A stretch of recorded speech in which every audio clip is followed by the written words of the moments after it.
Permettez-moi de vous exposer mon histoire, qui concerne mon époux et les circonstances troublantes qui ont marqué notre union. Notre rencontre s'est déroulée sur les réseaux sociaux, plus précisément sur Facebook. De là, nos échanges ont évolué vers WhatsApp et nous nous parlions presque quotidiennement. Avec le temps, des sentiments sont nés et nous sommes tombés amoureux l'un de l'autre. Je réside au nord, tandis que lui vit à la capitale. Malgré la distance, notre relation à distance s'est poursuivie jusqu'à ce qu'il m'invite à le rejoindre à la capitale. J'ai d'abord hésité, invoquant mes occupations, mais mon amour pour lui m'a finalement convaincue. J'ai donc organisé mon emploi du temps et me suis rendue là-bas pour un séjour de 3 jours. Ces moments passés ensemble furent exceptionnels. Il s'est montré d'une gentillesse et d'une amabilité remarquables, incarnant l'idéal masculin dont j'avais toujours rêvé. Il était, pour ainsi dire, un véritable matériau d'époux. Il lavait mes vêtements, veillait à mon confort. Et bien que j'aie d'abord pensé que cela pouvait être lié à la nouveauté de notre relation, son attitude m'a profondément séduite. À l'issue de ces 3 jours, je suis retournée au nord, mais notre lien n'a fait que se renforcer.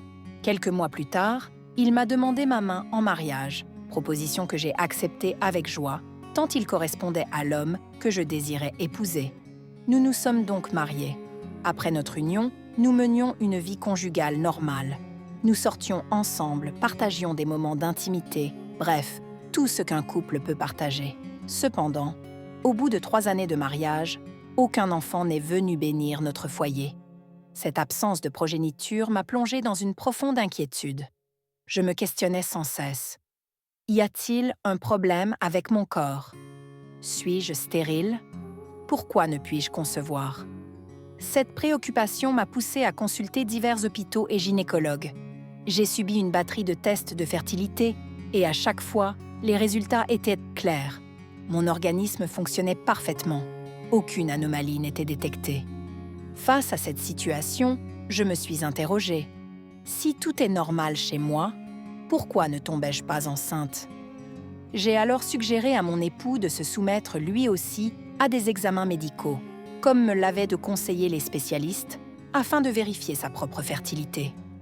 Mais à chaque fois que j'abordais ce sujet, il éludait ou refusait catégoriquement, arguant que la stérilité est une affaire qui concerne principalement les femmes dans l'opinion commune. Désespérée, je me suis tournée vers des maisons de prière, implorant une solution divine, mais mes efforts demeuraient vains. C'est dans ce contexte que le cousin de mon époux, revenu de l'étranger, a commencé à nous rendre visite. Mon mari est un homme plutôt solitaire, peu enclin à fréquenter sa famille, aussi ai-je accueilli ses visites avec joie. Ce cousin, résidant dans un quartier chic alors que nous habitons ailleurs à la capitale, venait 2 à 3 fois par mois, parfois plus. Sa présence apportait une certaine chaleur familiale et nous partagions des repas, des rires, une convivialité appréciable. Cependant, les choses ont pris une tournure troublante. Il arrivait que nous sortions ensemble et à ces occasions, mon époux et son cousin m'encourageaient à boire de l'alcool. Je ne suis pas une habituée des boissons fortes. Je n'ai jamais eu une grande tolérance à cela, mais ils insistaient, disant que cela me détendrait, que c'était amusant. Souvent, je rentrais de ces sorties complètement ivre, incapable de me souvenir de ce qui s'était passé ou de la manière dont j'étais revenue à la maison. Lorsque j'en parlais à mon époux, lui demandant « Comment suis-je rentrée ? Je ne me souviens de rien », il me rassurait. « Ne t'inquiète pas, j'étais là, je t'ai ramenée. Qu'as-tu à craindre avec moi ?» J'ai fini par lui confier que l'alcool ne me réussissait pas, que je préférais m'abstenir, mais il persistait à me convaincre de sortir avec eux, prétextant vouloir faire plaisir à son cousin. Par amour, je cédais. Une nuit, tout a basculé. Nous étions sortis comme d'habitude, et j'avais bu cette même boisson qu'il me donnait. Ce soir-là, toutefois, je n'étais pas totalement inconsciente. J'étais faible, certes, mais suffisamment lucide pour comprendre ce qui se passait autour de moi, bien que mon corps refusât de répondre. De retour à la maison, j'ai vu le cousin de mon mari s'approcher de moi. Il a tenté de me forcer de m'imposer un acte intime. J'ai voulu le repousser, criant faiblement. « Laisse-moi !» Mais mes forces m'abandonnaient. Il était robuste. Et moi, affaibli par l'alcool, je ne pouvais lui opposer de résistance efficace. Lorsqu'il a agi, j'ai ressenti une douleur vive. Une douleur que j'avais déjà éprouvée auparavant, sans jamais y prêter pleinement attention. Chaque fois que je rentrais ivre de ces sorties, je me réveillais le lendemain avec des douleurs similaires dans mon intimité, accompagnées de bleus sur mon corps. J'avais déjà interrogé mon époux à ce sujet. « As-tu eu des rapports avec moi cette nuit ? Pourquoi ai-je mal ?» Car, en temps normal, nos moments d'intimité étaient doux. Je suis une femme qui, par amour pour son mari, répond naturellement, sans qu'il ait besoin de forcer quoi que ce soit. Mais ces lendemains de beuverie étaient différents. Je lui avais même demandé d'arrêter de m'approcher dans ces moments-là, expliquant que, sans mon consentement conscient, cela me blessait. Il se justifiait alors. J'étais moi aussi un peu éméchée, et dans ces moments, j'ai envie de toi. Ce n'est pas ma faute si tu ne réagis pas bien à cause de l'alcool. J'acceptais ses excuses jusqu'à cette nuit où j'ai vu son cousin clairement abuser de moi. Malgré mes faibles tentatives pour me débattre, il a fini par partir. J'ai alors entendu une conversation à travers la porte. Il disait à mon mari « Je ne sais pas ce qu'elle a ce soir. Elle se débat, c'est trop serré, c'est difficile de pénétrer. » Et mon mari a répondu « Utilise de la vaseline. » Cette phrase m'a glacée. J'étais trop faible pour réagir sur le moment, incapable de me lever ou de crier, mais j'entendais tout, je voyais tout.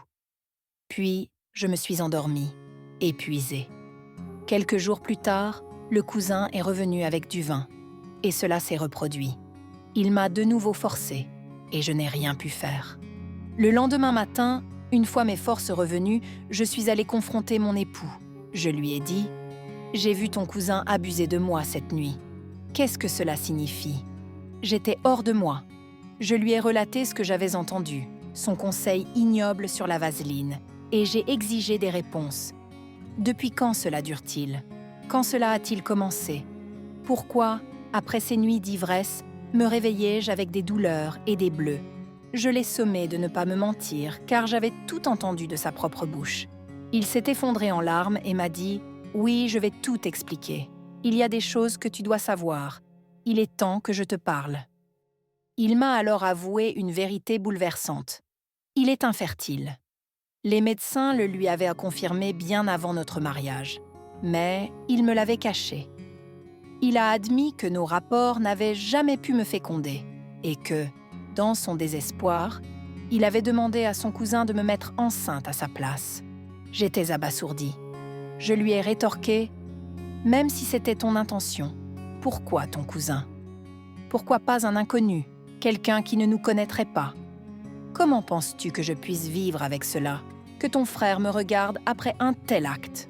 C'est une honte. » Il m'a répondu qu'il refusait d'impliquer un étranger, qu'il voulait que l'enfant porte le même sang que lui, et que son cousin était le choix idéal. Il a ajouté que ce dernier, vivant à l'étranger, repartirait bientôt et que personne n'en saurait rien. Mais je ne pouvais accepter cela. Il m'a supplié, pleurant à chaudes larmes, de garder son secret, de ne pas le déshonorer, de ne pas le dénoncer. Il m'a juré qu'il m'avait tout dit, qu'il n'y avait plus rien à révéler. Face à cet homme que j'aime, car oui, je l'aime profondément, depuis avant notre mariage, je me suis retrouvée déchirée. Que dois-je faire ? Dois-je exposer cette abomination au grand jour, à sa famille, au monde entier ? Cet acte odieux commis par deux frères est insupportable. Où dois-je me taire ? Je suis dans une confusion totale. C'est pourquoi je suis venue ici, sur cette plateforme, solliciter des conseils. J'admire vos émissions, la manière dont vous aidez les couples, guidez les gens dans leurs dilemmes. Je suis à un carrefour. Deux options s'offrent à moi. Mettre fin à ce mariage par un divorce ou révéler cette vérité scandaleuse. Je sais que je suis capable de concevoir. Les médecins l'ont confirmé. Pourquoi devrais-je rester avec un homme qui m'a menti dès le départ, qui m'a fait souffrir ainsi, sous son toit, alors qu'il connaissait sa condition et m'a manipulée. S'il n'y avait eu cette nuit où, par la grâce de Dieu, j'ai repris assez de conscience pour voir le visage de son cousin, j'ignorerais encore tout. Pendant longtemps, je pensais que c'était juste l'alcool qui me faisait perdre la tête. Moi qui n'en buvais jamais avant lui. Il m'y a poussé disant « J'aime quand une femme est un peu ivre, ça m'excite. » Par amour, j'ai cédé, et voilà où cela m'a mené. Je crains aussi l'avenir. Et si ce cousin revenait un jour réclamer un enfant né de ses actes? C'est une possibilité terrifiante. J'ai dit à mon mari « Même si tu voulais un arrangement, pourquoi un membre de ta famille ?» Mais il a insisté sur cette histoire de sang commun.